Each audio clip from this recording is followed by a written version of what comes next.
is the Wandering Mike.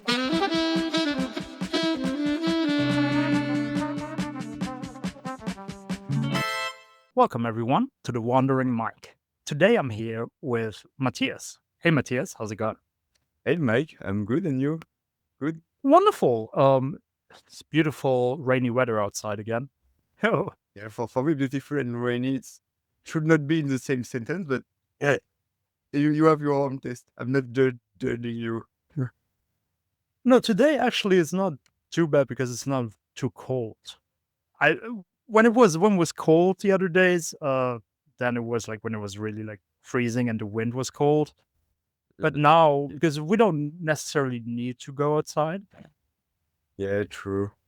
so we don't need to get wet. But no, obviously it's always better when the sun is shining, but we are in the middle of winter here, so Yeah, I know. Pretty unlucky for me to I came here at this moment, but that's why I'm leaving to chase the sun. Um, all right, so to get us started, if you just want to introduce yourself a little bit, Matthias, if you just want to tell as anything you want to share, actually, I don't know where you're from, how have you wound up in Australia, or anything in between, however much you want to share. yeah, no, I will just say to you how I arrived here, and I think I will give you enough information for you to make lots of questions after that. Wonderful. So, as my accent shows, I'm French. Oh, really? Born, I was born in south of France. Right. If we want to be accurate, the city is Bormes-les-Mimosas. Right. I'm 27, and so I stayed in south of France for 18 years. When I was 18 for uni, I went to a French overseas territories called Réunion Island. So I stay 5 years in this place to my for my engineering degree, Hmm. and after I went to French Guiana, another overseas French territory located in South America, for work. And because I was in South America, I just take a little trip to visit the continent. And after I go back to France, I stay 1 month in Paris. I was bored, so I just decided to came in Australia, and I spent 2 months in Sydney. And because of the weather, because of the winter in Sydney is pretty cold, Mm, I decided to go to right. see a little bit more of sun and a more sea. Yeah. And now here I am. Perfect. That definitely that definitely gave me enough questions. That's a good overview of how you got here. So I think the best way to kind of look into your journey is if we just go chronologically. So from the start, you were growing up in the south of France. Um, Sadly, If I want to be more accurate, when I was one, so very, very young, I live 1 year in New Caledonia from right? 1 to 2. But I have like no memories about that. Mm, But like since the beginning, already I begin to. right. But but yeah, that age you have no memories. You have like little like Just pictures. right. Yeah, of course. Yeah. Um. So um, growing up in the south of France. So like you said, that was that always part of you? Did you always like know that you wanted to go somewhere else, or did you like grow up and you're like, oh, south of France, I can like build a house here, I can have a family, or was it always like, oh, I want to see more, I want to explore? South of France, well, at least where I used to live, it was kind of good, but it's a very touristic place. Like in my town, my hometown, we are like 4,000 people Oh, in winter. In summer, Right. it's 10 times more. Wow. So I think the first thing I had in my life it's the hate of too much people Yeah. because it's still a small town, but with too much people, it's undersized and Yeah. so the limit of the city. And but I think I could stay in south of France, but to explain how I left. Yeah. So in France, when you when you finish high school, you have a website to choose your uni and things like that. Mhm. And it not because of like a joke or something like that, but I had the opportunity to take a uni in Réunion Island, Yeah. and this is what I got. So yeah, just I was like 18, just fresh 18, and Mm. you will just learn that you have to go to 10,000 kilometers away. So so how does that actually work? Like it will tell you where you have to go to university, so you don't have a choice in where you want to study? You have a choice to make. You can choose, but you have to make to rank every place. Right. And because so I went to an engineering school, Mhm. and okay, so in France, engineering school, in most of the time you have to have 2 years of preparatory school, and after you have 3 years of engineering. Mhm. And I choose a school where the preparatory course it's like already integrated in the engineering school. So Right. you have to do like uh, okay, a big exam when you are 18, and this is what I was doing, and so yeah, the uni at Réunion I ranked it like two. The first one Mm. was a uni in Montpellier, Right. France, this also France, and I didn't get it. So So then it was yeah, right. So so you ranked it at number 2. So you at least knew that if it came to that, like you it's not that you were completely forced to it. Like you had in your mind, like if it would come to this, I would go there, right? yeah. So at the when you have to rank the different uni, because my first choice was to go to Montpellier to make genetic engineering. Oh, genetic engineer. Oh, that sounds interesting too. Yeah, because to be honest, I wanted to work at in GMOs. Yes. Yeah. I find this very interesting. It's a tough subject, but anyway. So in my mind, it was like if I can't have my favorite choice, at least I can just go to a place I didn't know about and Yeah. discover new landscape, new Yeah. people. So that's why I choose this at route two. So then when it did tell you and it was like, okay, so it's gonna be La Réunion for you said 5 years did it take to finish the degree.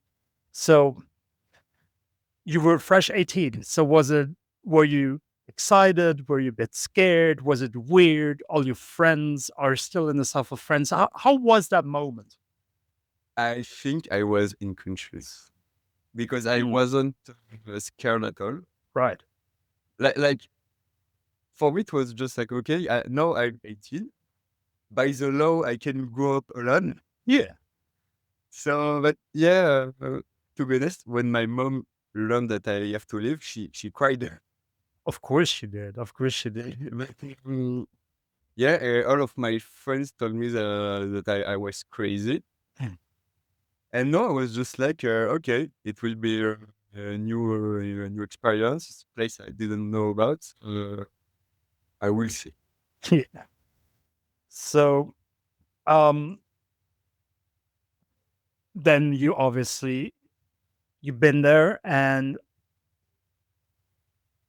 because I have the experience as well that I've been to a lot of places that hasn't been home, and I've always been there for a purpose. I've been there to go to school. I've been there to study as well. I've been there to work, and it's obviously different going to a place just for vacation because you could obviously, and a lot of people in France, I think, do go to La Réunion just for vacation as well because the flights are relatively cheap with Air France as well. Or they used to be before COVID, at least, Yeah. because it's like a domestic flight, right? It's not international because you're going from France to France, pretty Yeah, much. yeah, you So can it's use your ID card. exactly that's what, yeah, it's an easy place for French people to a long place, but like relatively easy to go to vacation to. Um, so obviously it's different exploring that place as a tourist than you coming there to go to school. Like you're living there. It's always different because you see the place from a different light if you're actually living there. So, how would you say when you arrived there and also then lived for a while? So, how did you experience the Réunion? What were the differences? How did you find your life there? First, I think that because I came at the student, it was kind of good because almost all of my classmates they were locals. Right. So it's good to know little tips about Yeah. the place and things like that. And no, they're nice people, very very nice. Sometimes I think they're like pity of me because I very young, Yeah. alone, and Right. so I think that's why sometimes they were very kind to me. But no, no, no, it was good. You maybe when you live here, like as a local, you are more aware of all of the problem of Yeah. this kind of place, like Yeah. You're right. high rate of unemployment. The cost of living is higher. Oh, yeah, you told me that. That's a crazy thing And that the there is you can see, I think, the hypocrisy of the government. mm, For example, all of the people who are employed by the government in Réunion Island, they have bonuses because the high cost of living, but the minimum wage is the same as continental France. right. And you're like, I mean, the government know that the cost of living is It's higher, higher. and there is no only effort for some kind of people. Yeah. So, but some people from my family, when they know that I have to live in Réunion Island, they tell me people here are kind of racist. Mm. To be honest, I didn't feel that way, but I think because I was young and I didn't came with a lot of cliche about about this because I didn't Yeah. know anything. Right. So I just came here and I'm very curious, so I ask lots of questions about all of the culture and Yeah. things. But mm, mm, what can I can say lots of shit about this place. Do- What do you want to know? Well, um, I think because it is interesting, I think part of it is that you're at a relatively young age. Like the time of studying is. And for me, it was one of the best times of my life, because you're learning things that are interesting to you. So you start to understand more and more about things that interest you. Um, but also that's only a little part of it because the life of a student is just, you make a lot of connections, you hang out with a lot of people, you all grow up together, you're exploring Yeah. life together, and you're making these experiences that you will like keep in your mind for the rest of your life. And I think looking back, it's one of the times where I felt the most free. I mean, right now with the traveling lifestyle again, I also will say I feel very free at this moment, but studying, I would say it's a sort of freedom that you have in your life where you can really enjoy your time. Um, so you're doing that in La Réunion, where if I understood you correctly, like you were one of very few French. Like in the school, there was mainly locals that were studying. We were two from France, Two. and in the class, I think we were like 25. Right. So yeah, Yeah, it's yeah, that's basically is that 8%? not that much. Um so yeah, so I guess the question is what yeah, I think that that's a good probing question. What would you say were one of the most memorable experiences that you had on La Réunion? Like we said, like these things where you're like, "Oh, this was a cool thing that happened." Uh, yeah, I have one. I will give some context. La Réunion, it's very famous for there is lots of hiking trek. Right. And when I was like 21 with one of my roommates, we basically just cross the island from north to south. Oh, wow. It takes us 8 days, 8 days. Oh, wow. but yeah, it was wonderful. Yeah, I think I've been to a lot of different places after in my life, but this is one of my most memorable experience because Yeah. okay, it was very rough. Yeah, like you eat like shit for 8 days and you Yeah. sleep on the floor. Yeah. But you have lots of different landscape. The view, like we climbed to the highest point of Réunion Island, the Piton des Neiges, Right. 3,000 meters. Was there snow? Now, sometimes in winter it can happen. Right. So the name is a lie. Yeah.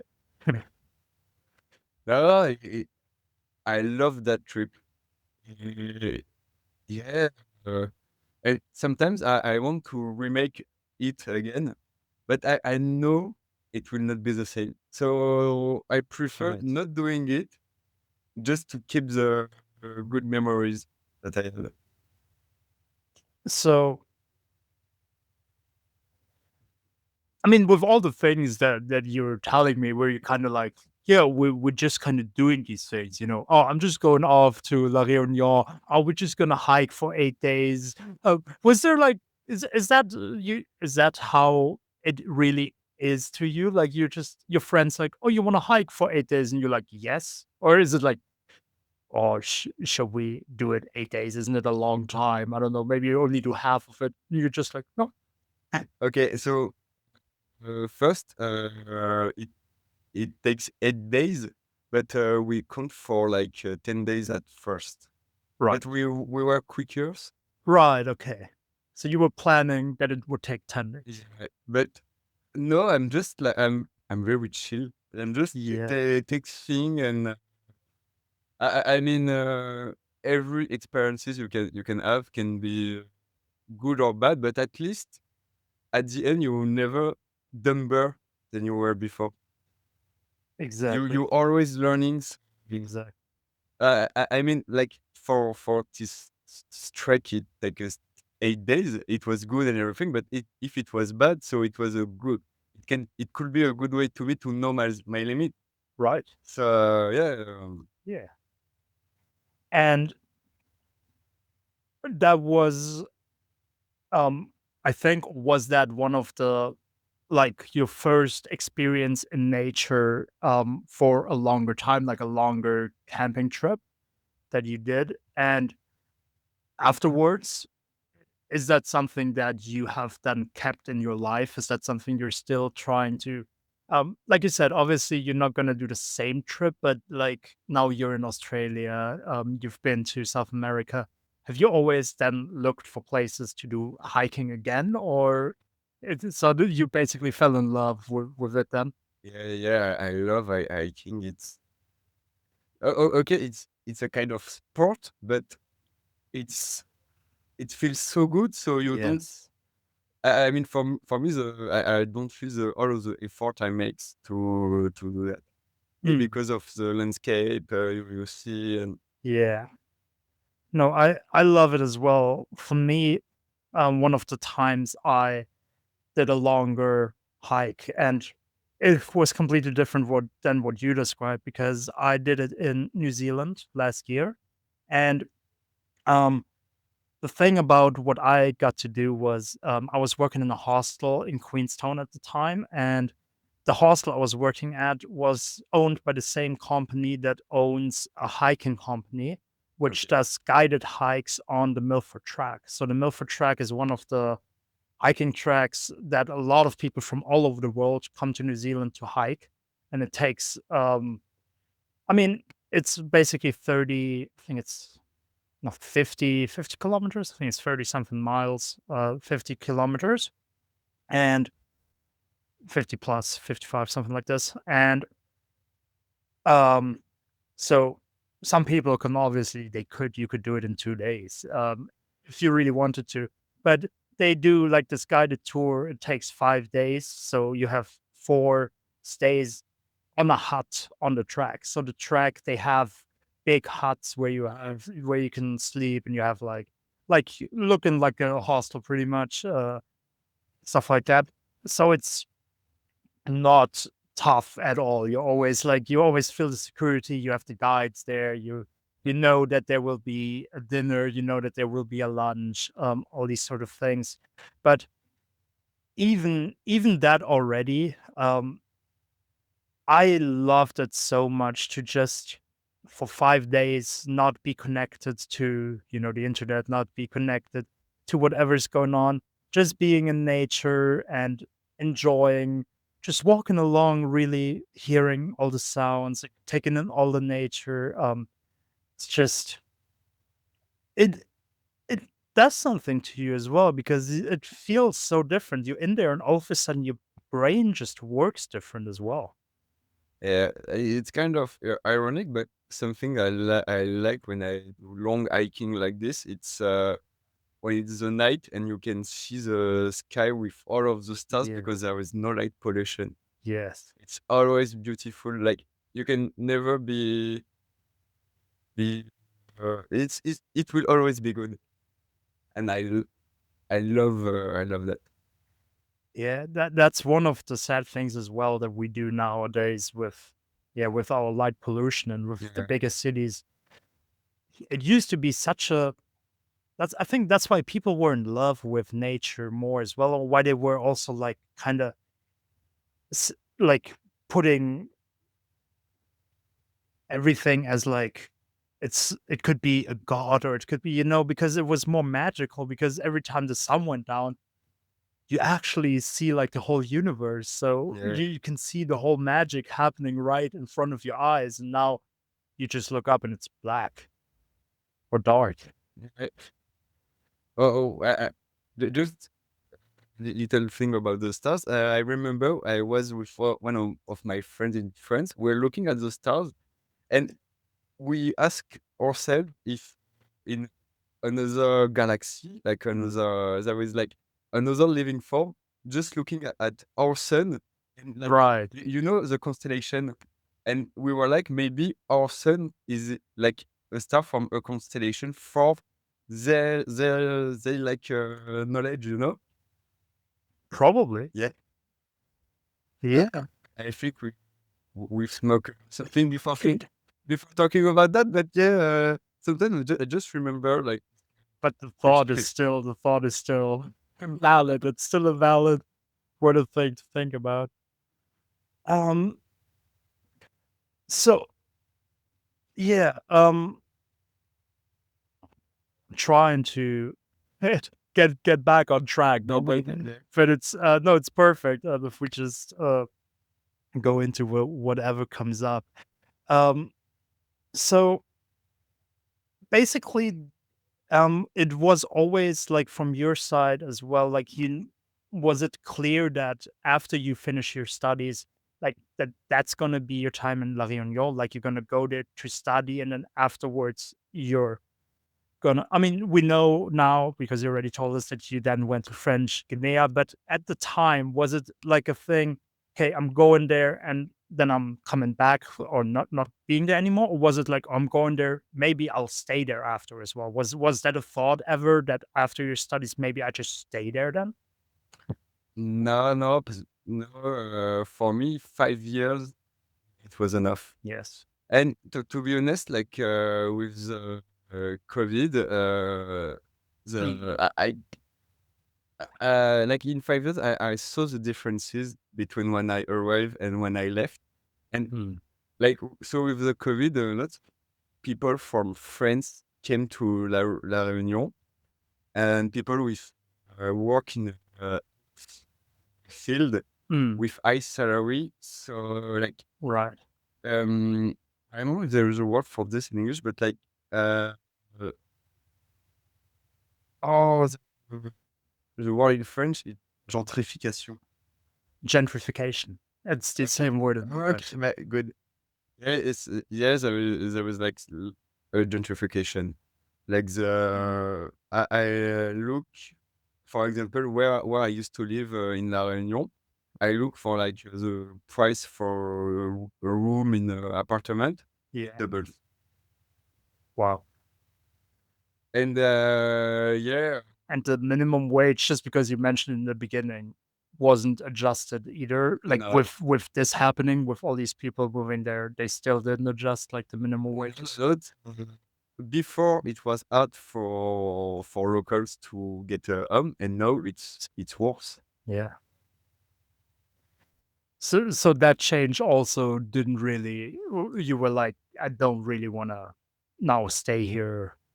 You weren't going to anyway, probably because you just wanted to finish your studies. But with it getting worse, you there was no thought of you like actually living there, starting a career, whatever, because it's just yeah, it doesn't really make sense for you if you get the same as in France, Yeah, but no, no, everything's more that's it. expensive.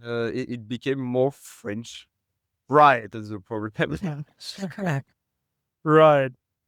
Um, s- so then, what was the thought process then, or how was the process then going to French Guinea? To is it French Guinea? Guiana, yeah. French Guinea is that's in Asia, isn't it? Think. Uh, Isn't it part of or is close to Indonesia? I think. Anyway, a mm, French Guiana, uh, which is in South America or Central America. so It's already considered it's like South, the north of Brazil. right? Um, yeah. So how did that develop?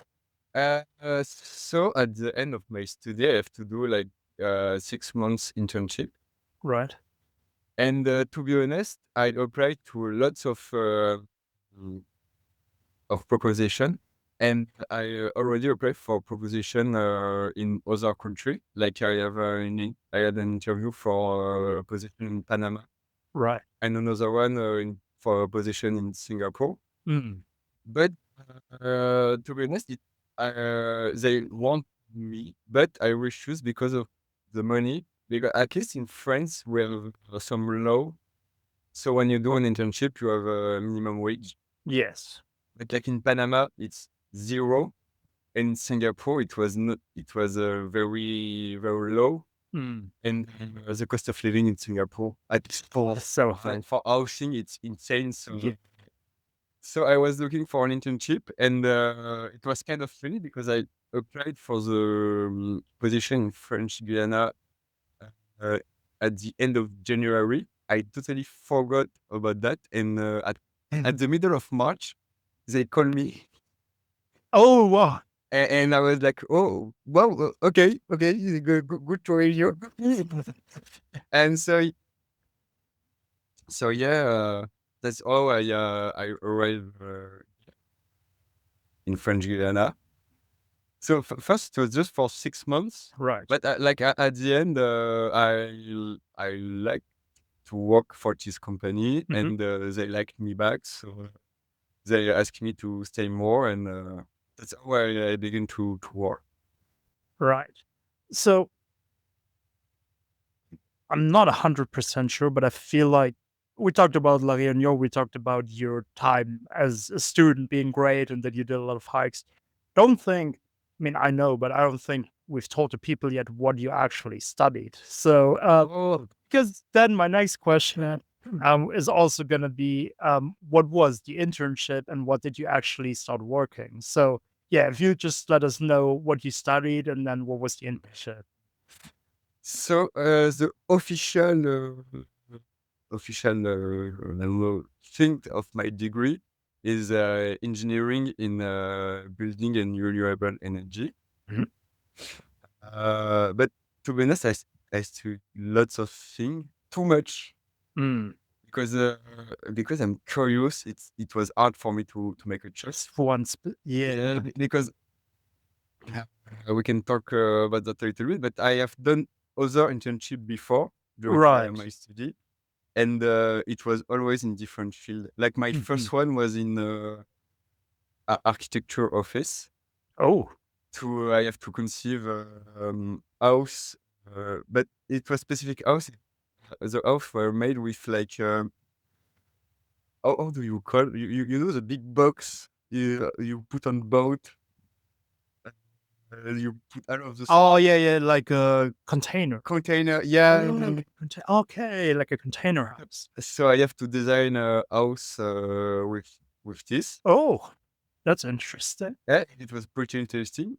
And my other internship was about thermal efficiency in industry. Oh, that's cool. And so the last one was about managing and conceiving solar plants project. Right. So it's lots of different things. And even when I talk with my old classmate, Mm, we all finish in different fields. Some went to structural engineering, right. some to lots of design, some to like conception of freezing system, and Yeah. so too much knowledge. But I mean, I do know exactly what you mean because I studied environmental engineering. Um, we building like wasn't really part of my degree. It was more like really focusing on the various renewable energies, also focusing a little bit on just like preserving the environment in general. Um, so there was also a lot of ways where how we could have gone and how my uh, all the people I studied with could have gone. Like you said, like you can go into solar, you can go into wind, you can go into just thermal, like fluids, all these kind of things. You can go into what we also did a little bit of, you could go into like the whole just compliance side of it, like all the laws you have to be in compliance with and all making sure that everything's and then the designing part of it. And it's yeah, I know what you mean. It's there's so many different things to it. It's not like, oh, I'm gonna study environmental engineering and I'm gonna do this. No, it's because a lot that you can do. Um, so the thing in South America then was working on the solar plant. Yeah, it was kind of funny because I work for a pretty big company, Hmm. but the tier in French Guiana was pretty small. So we have lots of money, Hmm. but also lots of work to do because I was to explain. I worked on a solar project. I was working from the like economical study, Hmm. making the plan, Right. all of the calculation about the electric thing, and Efficiency. yeah, efficiency, all of the logistic stuff. And after, I also have to do like the field management when the construction, Right. all of the compliance and things like that. So So you basically you're doing everything. You're doing the designing and the yeah, implementing as well. I- it, it was good because like you always do different stuff, Yeah. but sometimes the day are so long. Mm. And yes, sometimes yeah, mentally it was kind of hard. Like yeah, sometimes when I have like at the same time uh, construction and some plans to do. Right. Yeah, it was like a day or four over 12, 30, Wow. 40 hours. So yeah, mentally sometimes it was kind of hard. But I mean, obviously you enjoyed it, because otherwise you wouldn't have continued doing it after the internship. So, um, I guess the question I want to ask is what intrigued you about the challenge of, because what it sounds like is it's a work where there's a lot of responsibility. It's a kind of an expectation. This needs to be done. You only are a few people, get it done, sort of kind of thing. Is that a challenge that you like were happy for? You're like, okay, I'll show them I can do it. The satisfying thing about this job is like when you have to find quickly a good and efficient solution to a Mm, problem. And I love the intellectual exercise to do right. it. Yeah, like an intellectual challenge. Yeah. And I also love the fact that you can be outside like almost every day. True. Sometimes the conditions were like pretty rude. But for example, like in Australia, there was I think like FIFO. Hmm. In French Guiana, it was like the same, but you have to drive a car, Right. and after you sleep in a hammock. Yeah, yeah. FIFO with lower budget. South American Python. Yeah. Oh wow. And then you basically in your hammock for a couple of weeks, and you're just there for, or is it just a couple of days? A couple of days. Every weekend, we'll go back home. Right. So okay, so it's, I mean, still, but it's not as bad as FIFA where it's 2 weeks, 1 week, stuff like that. So okay, I just wanted to actually talk about your work as well because it is super interesting. Um, but then I also basically want to ask the same question as with La Réunion. So now you've seen the south of France, you have seen La Réunion. So now coming to French Guiana, were you basically, um, well, from what I've heard from your story so far, you probably weren't expecting anything. You were just like, oh, I'm going to go there and I'm going to see. Um, so how was that? Was there things that surprised you? Was there things that were then different again to all the other places that you liked? Um, or was it pretty much at this point all the same? So first, to be honest, I choose to go to French Guiana because the company they also have office in Guadeloupe and Martinique. Right. But I choose French Guiana because Guadeloupe and Martinique are islands, Yeah. and I don't want to feel the same as you are in Réunion. Mm. Right.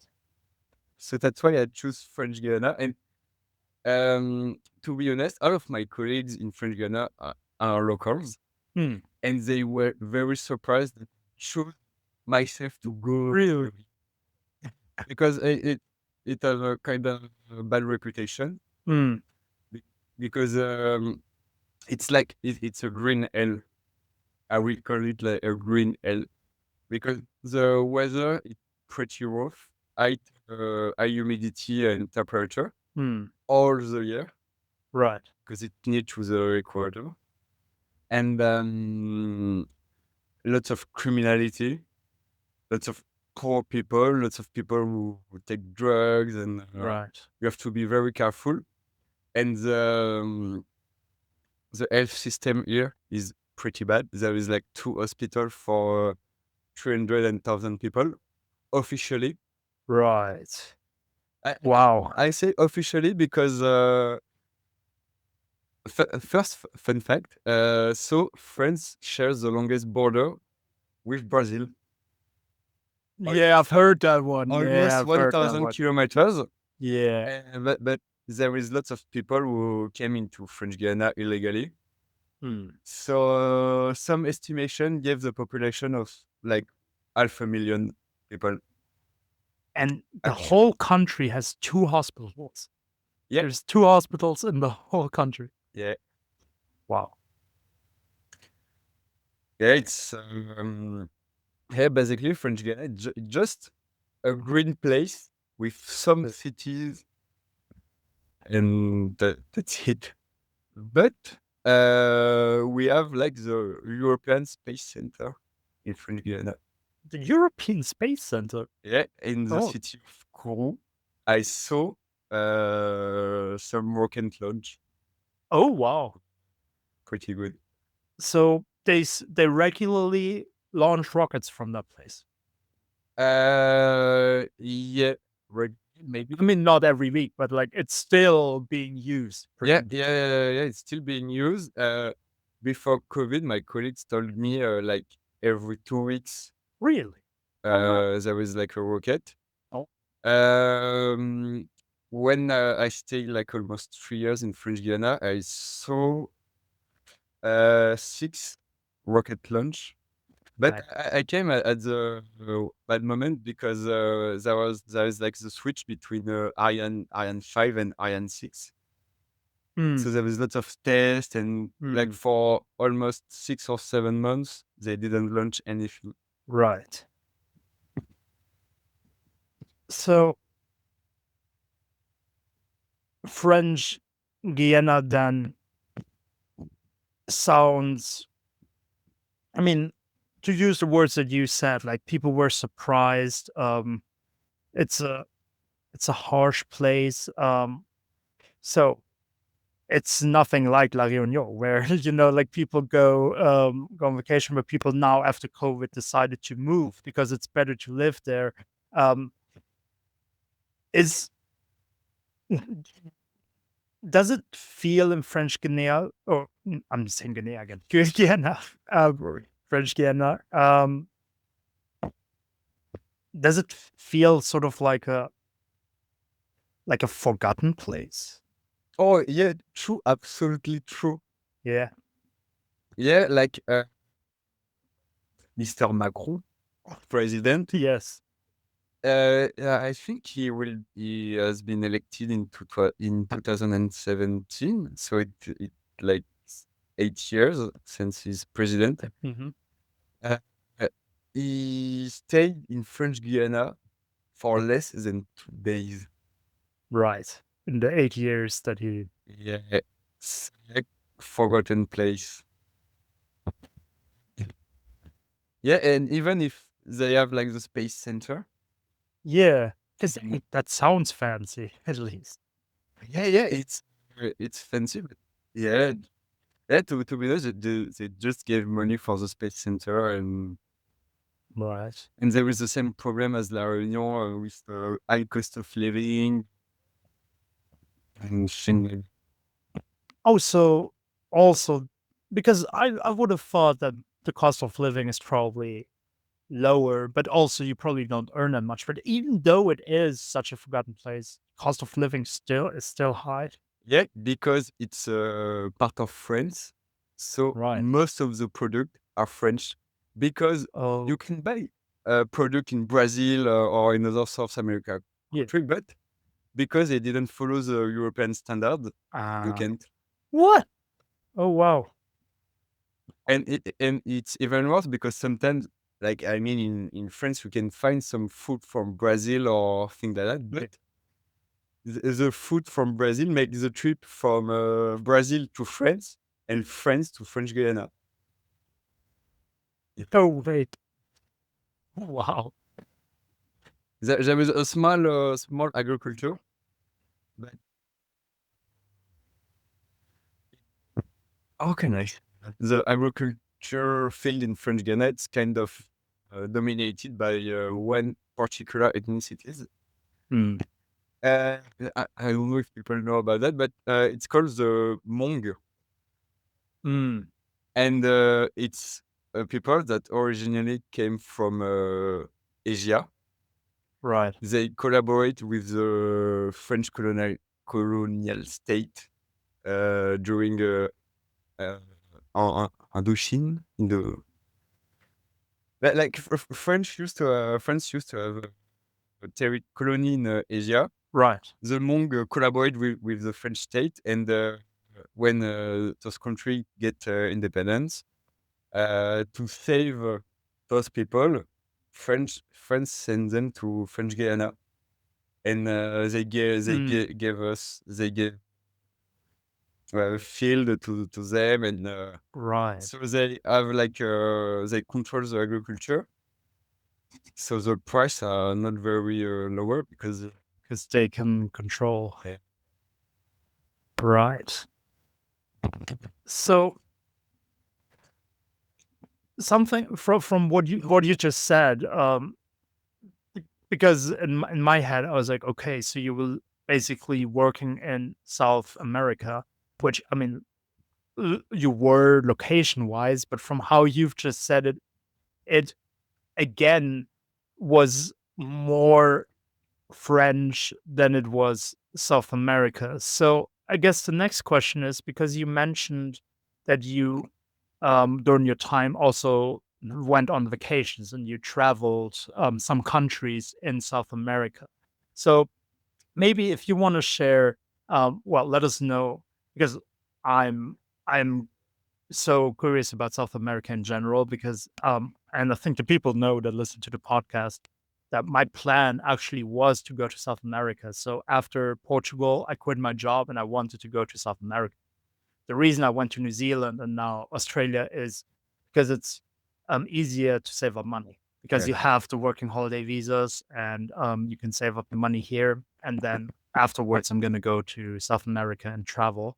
Um, so yeah, I just really want to know what countries you've already seen, and then the question is: so when you then first went outside of French Guiana, was it different? Was it like, wow, this is South America? Yeah, it was different, but to make a little precision, so you have like country, you have French Guiana, you have Suriname, Hmm. and you have Guyana, Right. and those three countries, I used to call them that they are like um, Earth West Indies. Like culturally, it's more like Caribbean than South Mm, America. right. And even at the when you look at the populations, the ethnicities, Mm, those countries, it's lots of black people or people from India, right. and it's not the same as all of the other countries in South America. So yeah, it's kind of different. It's more like the cliche you can have Mm. about South America. Yeah. So what I think about what I should about South America, So yeah, when you then went to Brazil, probably because it's right there, and other countries that you've been to,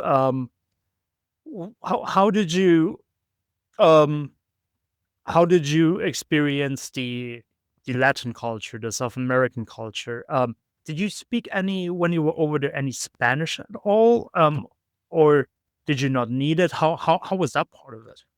okay. So first with Brazil, we went a lot with my roommates because you can go Just to Brazil with your car. right. We- How close was it from where you worked? Uh, or two lived? 2 hours of car. And you're in Brazil. Yeah, you have a bridge and thing. Oh, wow. Yeah, yeah, Wow. yeah. It was good. But I don't know any Portuguese word Right. because I used to have roommates who lived in French Guiana for almost 10 years, Mm, and they were fluent in in Portuguese. Portuguese. So most of the time, there was the one who was speaking. Yeah. But yeah, Spanish.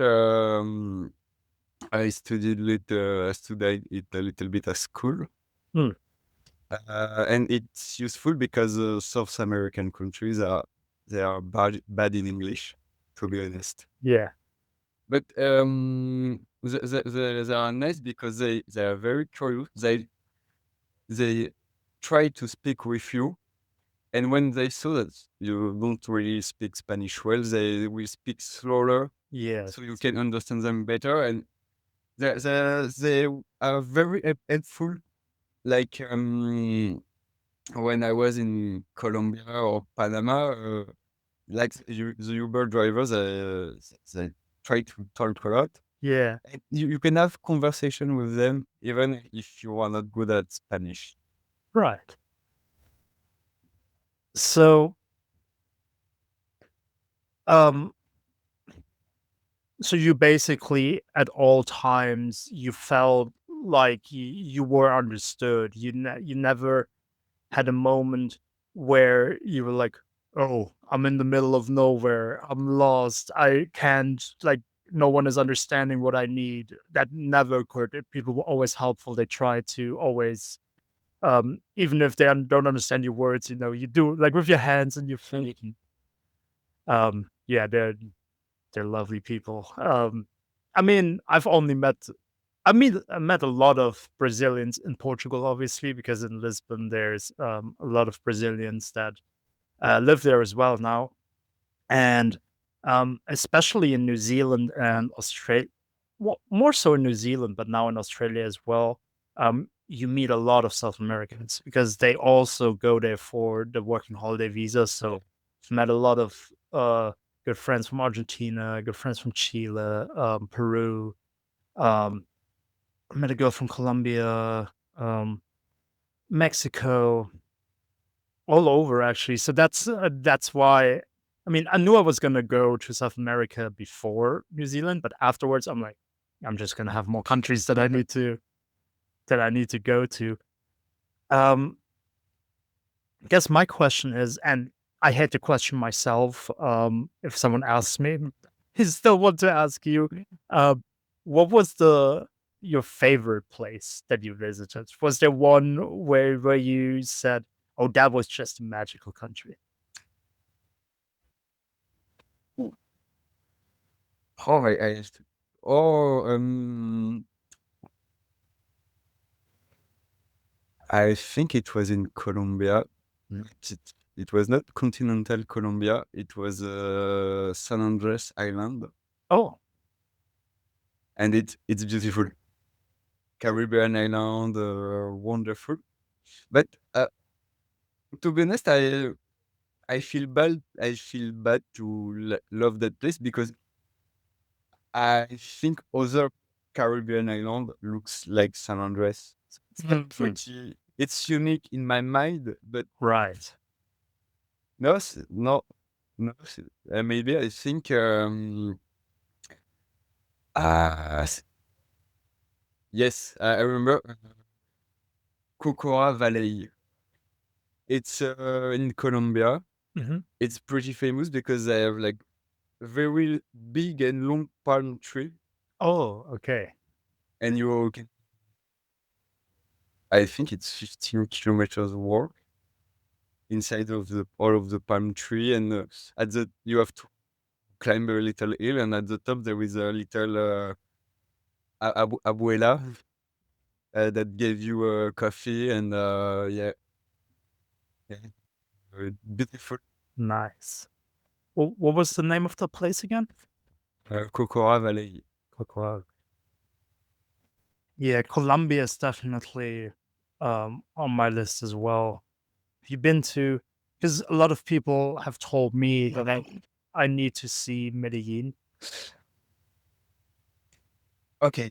So I went to Medellin. Yeah. It's very touristic because of all of Mm. the story with Of Escobar. course, yeah. I think if you are young and just want to be in Colombia as a tourist, Medellin is a perfect city because you have lots of the fancy stuff about Escobar, and you have Mm. the place with the famous Latinas, of Mhm. course. Of course. Yeah, but if you want something more cultural, yeah, don't go through Medellin. Maybe just one day to see what's look like. To be honest, when people told me to go to Medellin, it's been like 8 years ago as well, because a lot of people told me when I was traveling through Southeast Asia, 8 years ago. A lot of people were telling me about South America as well, because a lot of people that were in Southeast Asia, either were planning to go to South America too or already been there. So, at that point, I was like 22, 23. So, like you were saying, when you're very young, Yeah. maybe that's, and all the people I talked to were young. So that's probably why the Medellin, I think I'd still like to see it, just because it has this history. It's just like if you're in Colombia, Yeah, just you have to see like the suburb that Escobar built, La Comuna 13. yeah, You have because it's history, but it's the only history in Medellin, to be honest. not fair. Um, so just for that's basically just selfishly me. Just to get the list done. So you've been to Brazil, you've been to Colombia, you've been to Panama. What other countries? Suriname, Suriname. and I went to I went to Costa Rica, but I was younger, so for Right. me it's not very a part of my Mm, trip, my long trip, right. But you have seen Costa Rica, Yeah. because I've heard a lot of things about Costa Rica as well, like being very beautiful as well. Yeah, but like I went in Costa Rica when I was like 11. Right. I'm pretty sure the country changed a lot. So now it's a too old experience to give Yeah. to say anything about it. Um. So actually, Suriname is very interesting to me as well. Um, I have to be careful what I say now, because I honestly I don't know too much about it. Thing is, I've worked in Lisbon. I've worked with um, basically I worked with German and Dutch people. So I worked in Portugal, but we worked for the German and Dutch market. So my work was in English and then also German sometimes. And I was working with a girl from the Netherlands, and she was Suriname, um, but also only half, because that's when you, like you were saying, like it's not traditionally South America, because where she's from is she's from this island in Southeast Asia. She's from one of the islands. It's basically called, I don't know what the whole area is called, but it's like it's kind of the same ethnicity like you have it in like the Maoris, like the Easter Islands, like in Chile, like these things. And Polynesian. Yes, thank you very much. Polynesian. Thank you very much. Um, so basically she told me about a couple of things, and she also told me a lot of horrible things about what the Dutch did, with the Polynesians, and especially with the Surinamese, and all that stuff, which we're not going to bring up. If you're interested, read history books. It's all there. It's not hidden. But that's why I feel like this place, especially, also has a very rich history, and it also has, I think, quite some importance. So did you actually see that part as well, or did you just live close to it? Like, did you ever go into Suriname? Yeah, I went into Suriname a lot. First, it was more like for the airport because the Mm. airport in French Guiana is cheap. Right. And if you want to go to South America, you have to go in Suriname. Okay. So yeah, first I just go in the country for the airport trip, but it's from the border to the airport. It's like 3 hours of driving. And in Suriname, so people their first language is Dutch, but they all speak English. Mm.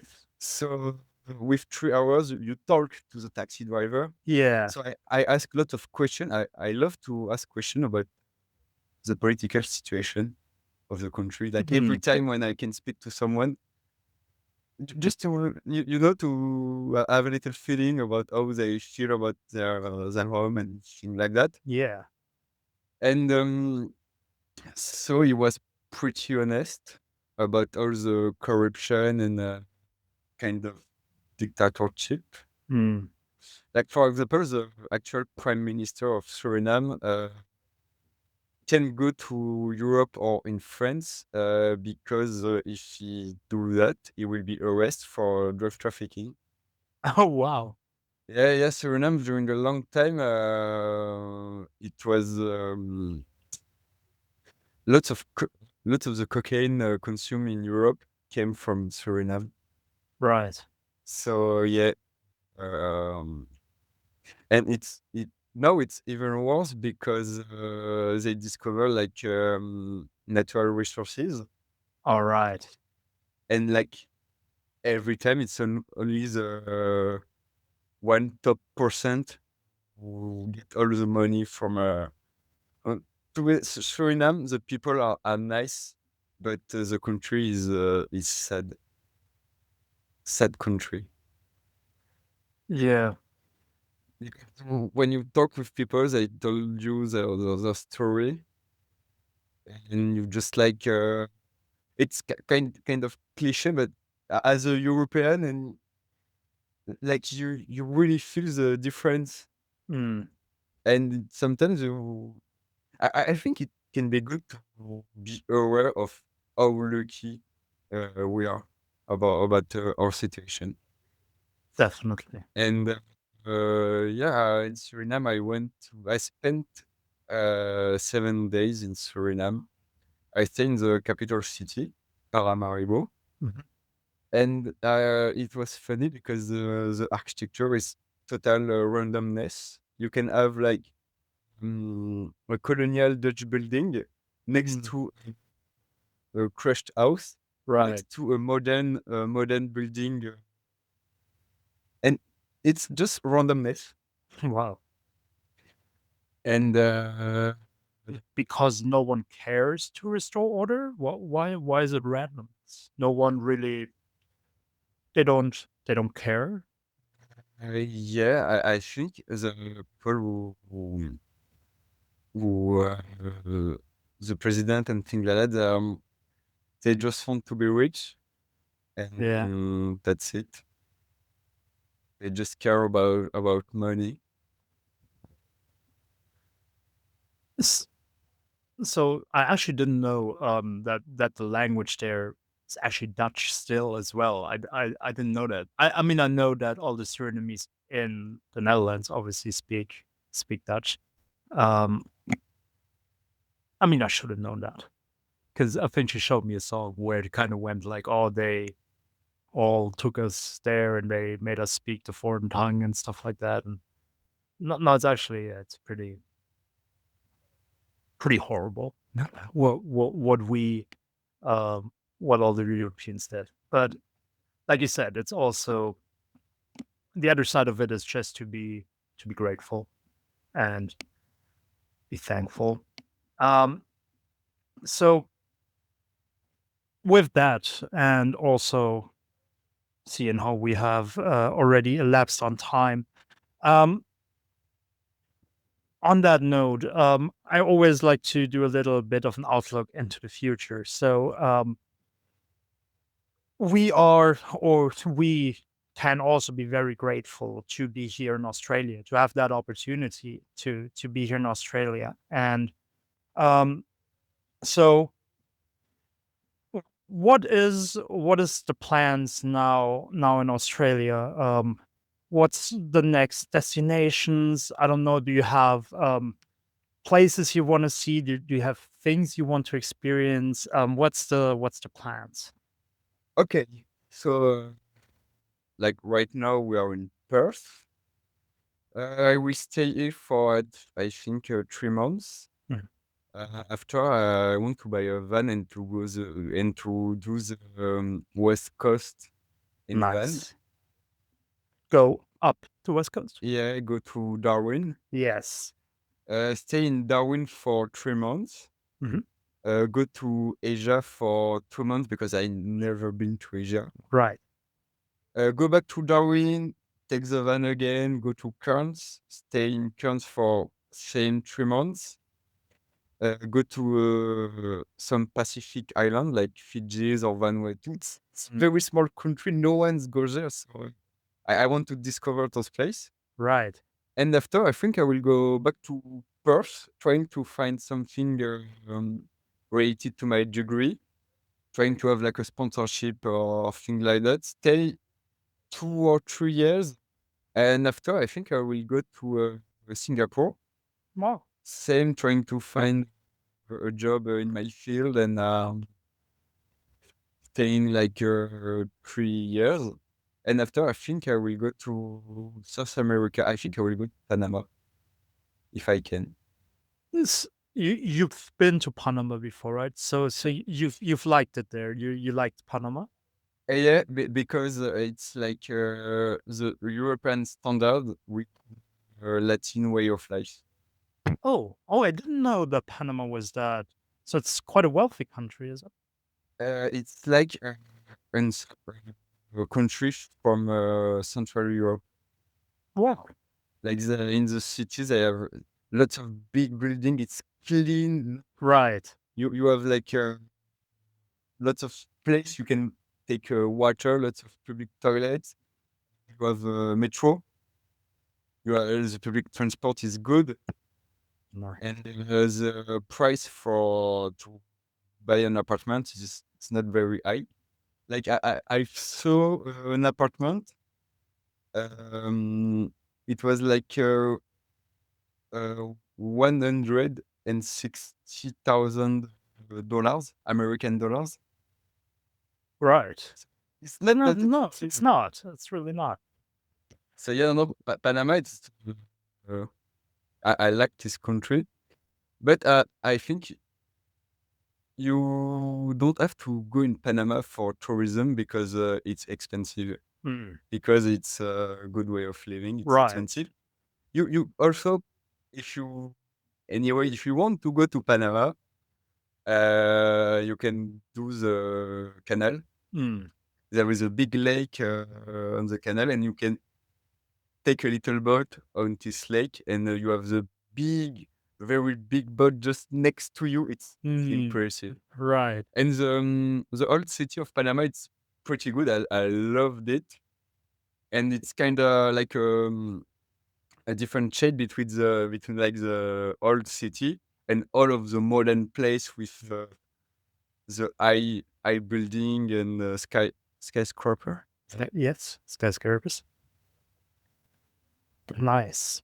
Um, so you do have actually quite a good plan, quite cities and countries you want to see. Yeah, but like to be honest, every time I like to have a long-term plan, But but it always can be changed by the people you meet during the trip. Every time you can have like some good surprise, and of course. but I'm always open to different opportunities. I think it's even better to take a path you didn't even think about. Like you have like this the surprise. Yeah. No, I definitely agree with that. Like if something just shows up, you just yeah, Yeah. you have to go with it. Definitely. I feel like that's a good way to send the people home with if some surprise shows up. Just go with it. I don't know if that's applicable for every single scenario in life, um, but yeah, we did 1 hour and 10 minutes. Wow. So it didn't feel like that at all. It felt like 5 minutes, maybe. It felt like 20 minutes. Just talking, you know. But yeah, so Matthias, thank you very much. Thank you Thank for you. taking the time and sharing your story. It was such an interesting one for me because I love South America. But Of course. also because it just is a very interesting story that you've been through. Um, so thanks for that. All right. Goodbye, everyone.